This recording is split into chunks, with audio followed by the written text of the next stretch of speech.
Hello, everyone. Welcome back to Film School Rejects podcast. I'm your co-host Billy Howells. And I'm Skye Winston. Today we are going to be discussing, The films of future star of Keeping Up with the Kardashians, Timothée Chalamet. or also perhaps maybe the youngest male actor to win the Oscar. I prefer the other one. Oh, you prefer the other one? I don't think Timothée Chalamet is going to make an appearance. Kylie Jenner is barely on it. By the way, I'm just saying, it's been incredibly weird at these award shows where, like, you see all these really talented filmmakers who have been nominated for Oscars and had amazing careers, then you see Kylie Jenner sat at that table. Yes, I think the weirdest interaction was the David Tennant one, because I think Kylie Jenner has no clue who David Tennant is. And I don't think she understood that he was making a joke about lookalike context, and that was a bit awkward to watch because as a Scottish person, David Tennant is culture. He is the man. It's a bit off to watch. But anyway, we are going to be going through his films. Obviously, we have not watched every single film. There are films that are household names, such as Little Women, that we have both watched.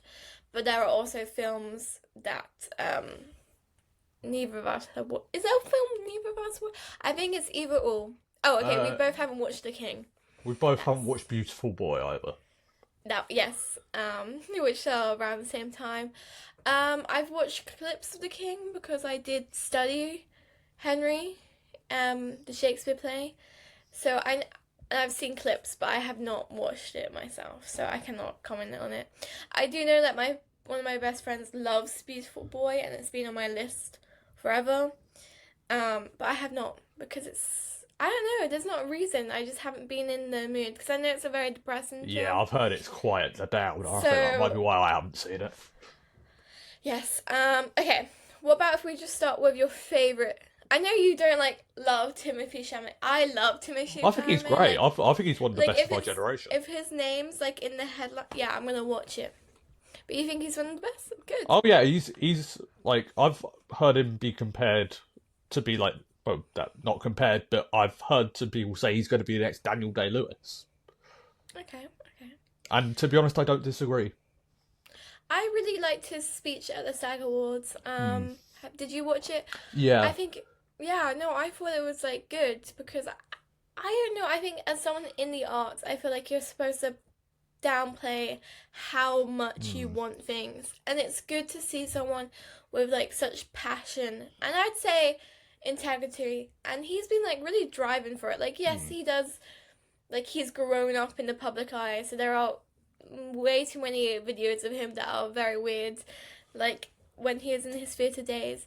But he still has that drive, and I don't think some of his funnier films should then be looked down on when he does serious films. And he wasn't that speech to me. He wasn't doing it to there was no ego to me in that speech. So. It felt like he genuinely wants to do something great with his career, not for the sake of awards. Pursuit of greatness. He's not saying I am the greatest. He never said that. He wants would like to be, but he is obviously, he knows he's super young. He still has plenty of time, but that's what he wants, and I think it's good to have someone like that. Yeah. So what is your favorite and least favorite Timothée Chalamet film? He might not be in it as much, but that's fine. My favourite Timothy... I am sure you are going to completely disagree with this, but my favourite Tim... Do you know what I'm about to say? Oh, is it going to be Wes Anderson? No. Okay. Wonka. Oh, okay. I'm fine with that. Yeah. I love Wonka. It's a movie that gets better on rewatch. He's so good in the role as well. Like a lot of people, I doubted the casting. Timothée Chalamet as Willy Wonka. What is that? Really? I never doubted it. But he proved me wrong. He captured the spirit of the character so well, and just that film in general is just so joyous and heartfelt. Yeah, I fucking love Wonka, to be honest with you. Okay. And your least favourite one? My Of one least. that you've seen. I'm probably gonna go with the first Dune. I Fair know enough. that is controversial because a lot of people love that first Dune, but I was incredibly excited for Dune. Like Dune may have been one of my most anticipated films ever.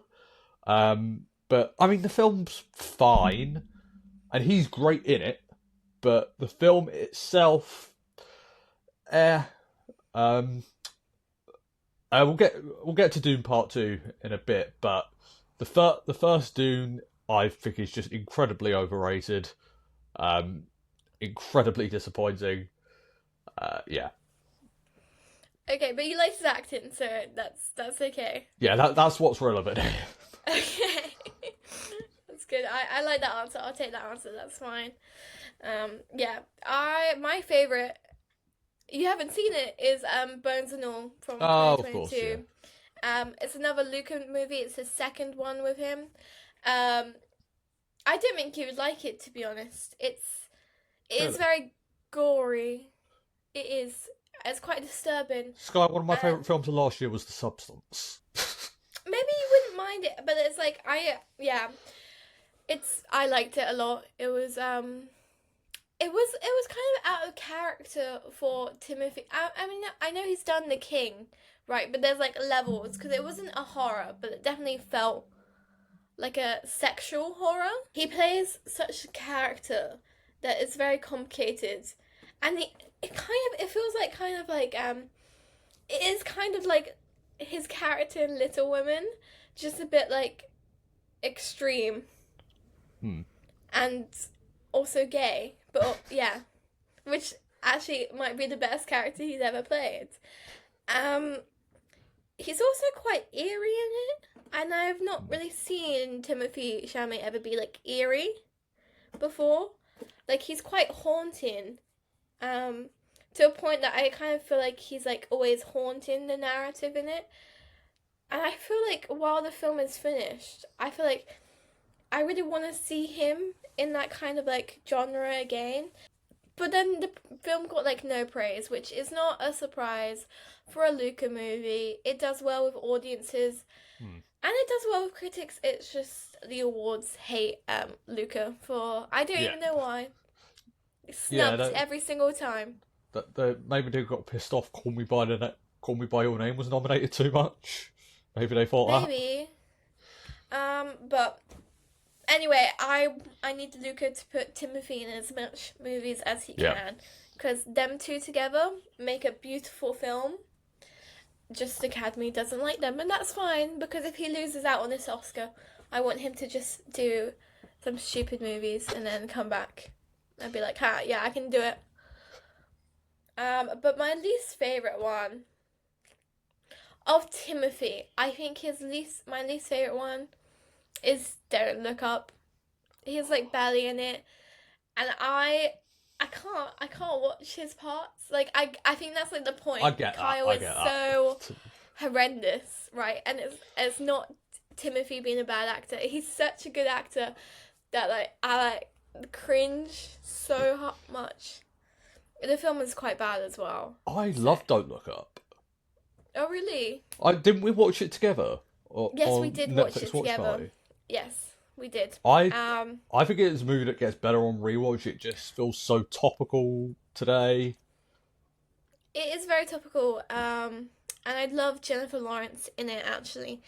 Um, but I don't know. Every time I rewatch it, and it feels like so. Do you think maybe it Um, feels a bit too relevant almost? no, not too relevant. It's more. It feels hypocritical Mm, because I know like Leonardo DiCaprio was on the climate change committee and blah blah blah, but then he also just goes on yachts all the time. So do all of them, and I'm like, yeah, like I get it because obviously I did geography and environmental science. I very much believe in climate change. However, I don't. The film's not supposed to be for people who believe in climate change. It's supposed to be the latter. yeah. And I'll be honest, I think Twisters did more for climate change than Don't Look Up. And that's because the director decided they didn't want any mention of climate change because they knew what direction it would go in if they mentioned it. Because climate change deniers are not going to change their mind because Leonardo DiCaprio is in a film or Meryl Streep. Because it's not what they watch anyway. So it was a nice idea. And maybe in a few years, I like it more. And then, the 5 seconds that he's in Interstellar is phenomenal. I can't lie, I forgot he was in Interstellar. Really? He's like the kid, he's not there for long. I mean, to be fair, I haven't seen Interstellar in like 5 years. Interstellar is a great movie, and I will die. I actually think it's one of my least favourite Nolans. When Tenet exists. I love Tenet. Of course you love Tenet. I don't know what... Yeah, say you're pretentious, Billy. It's fine. You like Tenet? No, I don't. Okay, let's start off with Interstellar. He's in it for what? Like a minute, maybe, tops. But it's apparently his first big film. There's not much to say about Interstellar. Yeah, not much. There's not really much to say about him in it, really. No, and then we have his big break. What Timothée Chalamet, I would say, will forever be known for. I don't think it was his biggest break, but it will always be the introduction to Timothée Chalamet, and that's Call Me By Your Name in 2017. It's obviously his first collaboration with Luca. It got nominated at the Oscars, at BAFTAs, everything. It was a phenomenal film. It was also a queer film, which I know it's 2017, but that's still quite pretty early. New for the Oscars. Yeah, that's still quite new, and it's probably still why Luca and Bones and All didn't get much recognition, because it's still queer movies. They're not going to, unfortunately. And every time he's on SNL, there's always a peach joke for the film, for the callback of the film. What did you think of the film? I haven't seen Call Me By Your Name in... God, it's 8 years old this year. I haven't seen it since it first came out. Don't say that, because then that makes us really old. But I do remember loving it when I saw it. I've been meaning to rewatch it for a couple of years now, but yeah, Call Me By Your Name is great. It's just engaging. The acting is incredible, especially Timothy. Yeah, not really much to say about Call Me By Your Name. But it's also incredible how he hanged on to the fame that he got from Call Me By Your Name. Yeah. It is kind of, a lot of people can get to that level and then just disappear, especially in Hollywood and the acting world. Yeah. I also think, because the next film is Lady Bird, I think there is something to be said when an actor is rechosen again and again by the same director. Yeah. Because he's been in multiple Greta Gerwig films. He's been in the same Luca films. It says something about his hard work. Also probably his politeness and how kind he is to cast and crew. Yeah. If a director is willing to have him on over again. Yeah, I just looked it up, and Timothée Chalamet, I believe, was about 21 when Call Me By Your Name came out. He's the third youngest actor to ever be nominated for an Oscar. That's incredible. Hopefully he becomes the youngest actor. I don't know. I think he's my underdog. Up in the air. He's got a shot, especially after winning the SAG, but I think it will be Adrian Brody though. Yeah, because it's as we were talking about on our Oscars episode, the Oscars love giving the awards to older actors who have had a more illustrious career. Yes, which I also do think is a shame. And also I think, as he said in his speech, I do think how many years you put into a role does count. Because I feel because Hollywood is so oversaturated with films, I think we forget how long films can take to make. And he's had to become Bob Dylan and learn how to sing like Bob Dylan, which isn't an easy thing to do. But I want the underdog to win. And I know he's only won the SAG award and everything else has gone to Adrian.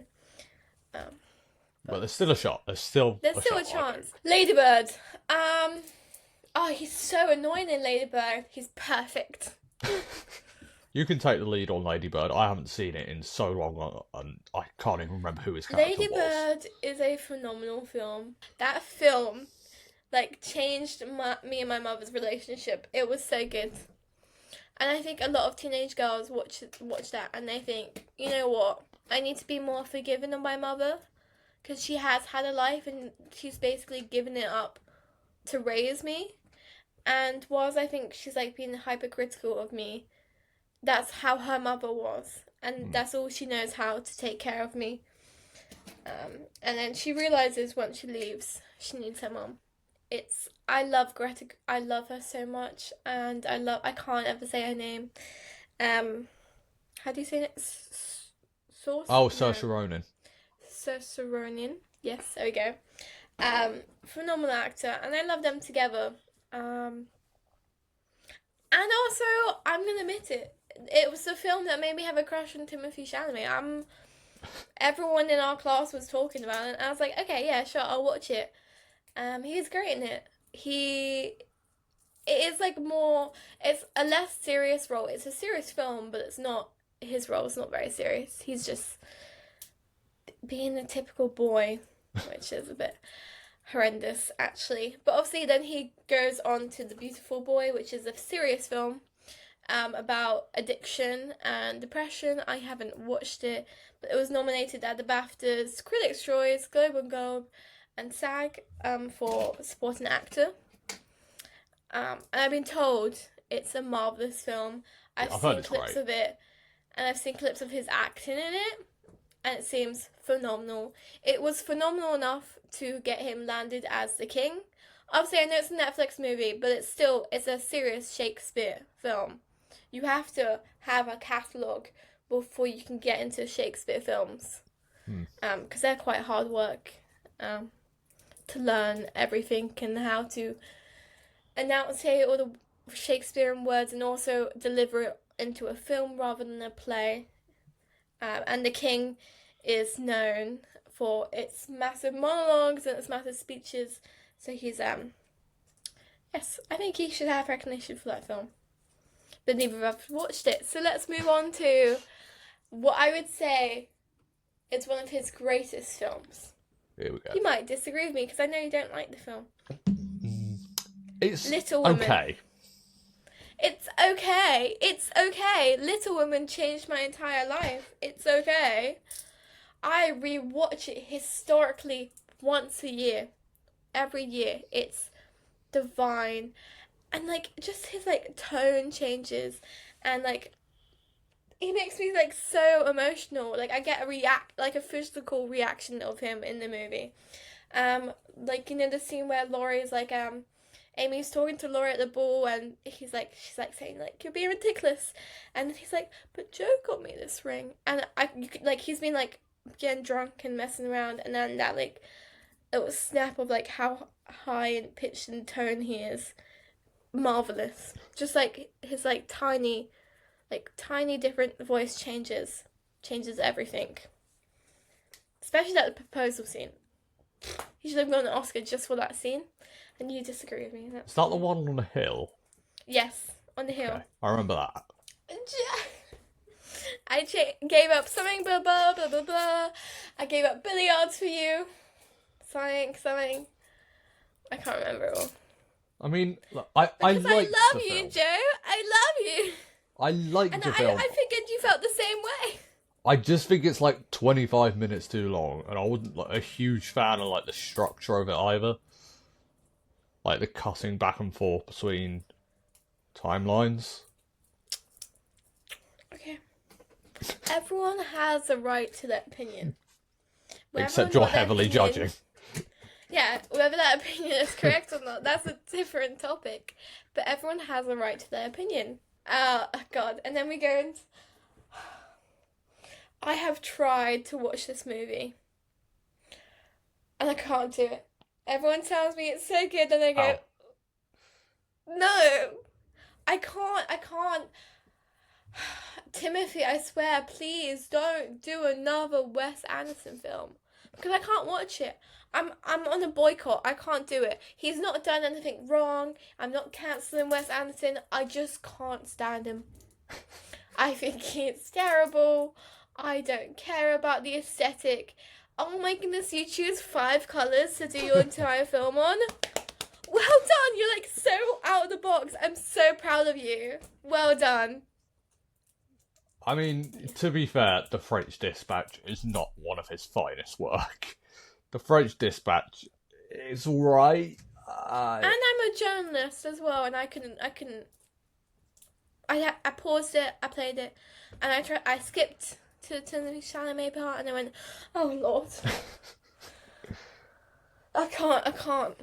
I refused. I stopped. So I have watched it and I haven't. I do feel like Timothée Chalamet, in terms of his style of acting, can adapt to a Wes Anderson world, so to speak, because, you know, this was after The French Dispatch, but he's proven in Wonka he can do the over-the-top stuff.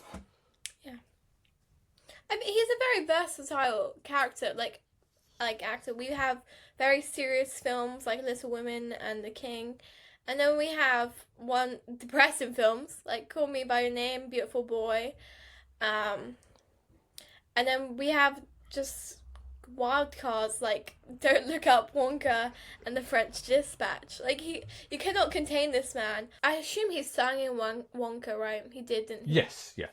But I'd say I'm looking at the rest. He hasn't really sung before. We know he's a theatre kid, so he can sing, and he has sung in skits.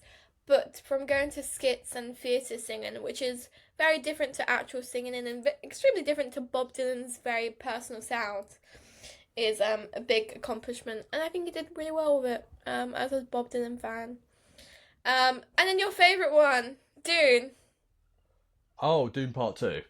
Yes. Dune Part 2, I think, is a huge improvement on Dune Part 1. Because, yeah, as I said, Dune Part 1 I thought the characters were dull in Dune Part 1. That was my big issue with it. I did not care about the characters.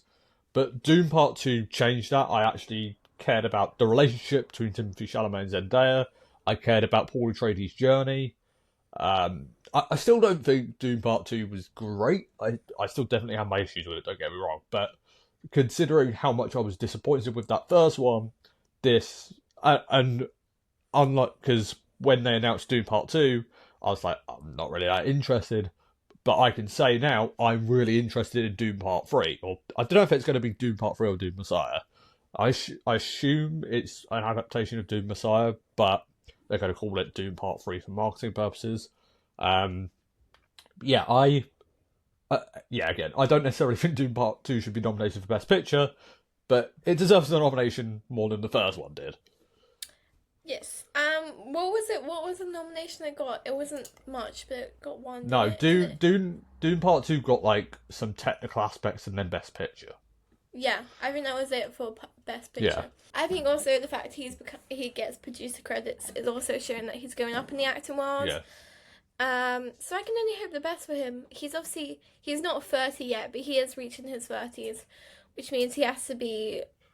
But he has a young face, so I feel like he can get away. Yeah. With the 20s acting style. But soon he might have to... If they do a Grease remake, he can still fit in. Yeah.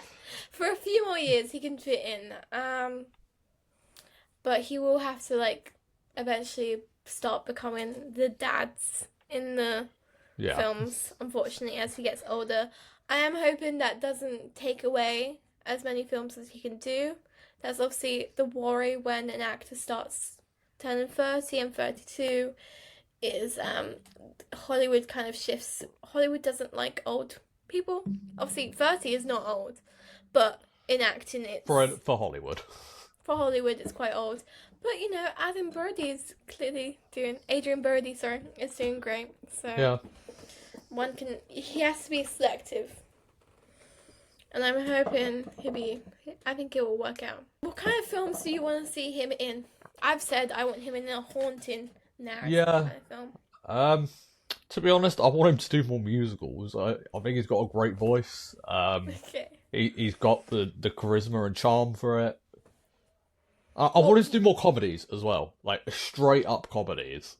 Okay. I want to see him in, a really family movie. Yeah, to be fair.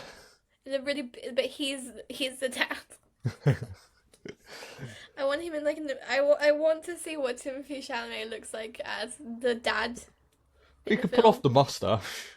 I think you can. I think you can play with like a 70s family. Okay. I have a little game to play. Okay. You've seen most of them, so it's okay. But you're gonna have to guess the film by the Letterboxd review. Of Some Timothée are quite Chalamet easy. films. Yeah. Okay. Some are not. And I've Okay. made them obscure Right. as best as I can. Let me see which one I have. Okay, right. Twilight, but for people whose Taylor Swift is Ethel Cain. Do you know who Ethel Cain is? Actually, I realize you might not. Is this Bones and All? It is! How do you know that? I just guessed because I know Bones and All has a love story and Twilight does. Okay, fine. Maybe I should have made these harder. I made that one I thought I made these easier. Okay.